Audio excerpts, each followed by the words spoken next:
So the Passion narrative is the story of the crucifixion of Christ, or the days leading up to the crucifixion of Christ.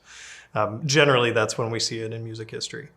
I think the crux of that is about a revolutionary figure that upended the world order, and then groups of people responding to that throughout history in musical forms. So when we look at something that's a transcendental passion, and Paul calls it our transcendental passion, gives us immediate ownership over this topic and over this, this really agency to grapple. Transcendentalism was so much about grappling with how faith interacted with the real world. And as humanism and realism were coming from Europe, and the Enlightenment was making waves over here, philosophers and lay people and clergy, in fact, were trying to grapple with what we do with all of those things. How do we look at an ideal that's a religious ideal, and how does it then interact with the world in which we actually live? And that is the crux of the Passion narrative as well. How do we interact with something that came to change the world in which we live? And so Paul's given us ownership over that and given us the agency to really interact with that as we go through this piece. The form for me is not dated, I don't think. The way that a German Passion especially was constructed were these pieces of art that advanced the story, that with these characters that meditated upon the various themes, and then these choruses and chorales that were familiar to the audience, that were familiar to the congregation, that were a part of their history.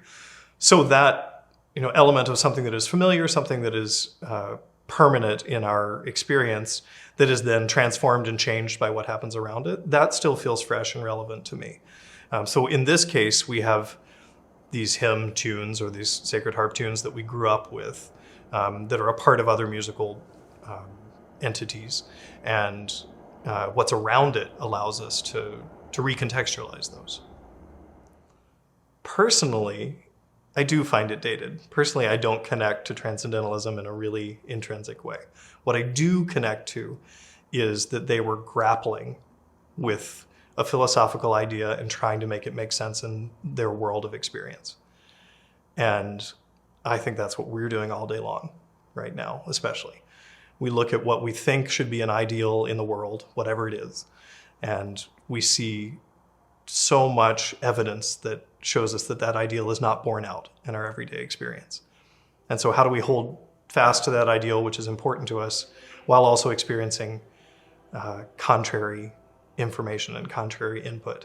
And it's all about that tension. So as I watch and experience these philosophers dealing with that idea, I see the pattern and I see the path that we all can take part in, even if the subject matter isn't exactly what I'm grappling with currently. It's possible that it is dated for some people still, if these are not tunes that they grew up with, if these are not tunes that they really connect to, then it's just the drama of the form that I think is still relevant. We experience a chorus commenting upon the action, we experience characters advancing a thought, and we get caught up in that. So, I mean, that's been a part of the way that these dramatic forms of music always interact with the audience, even if the elements are not familiar.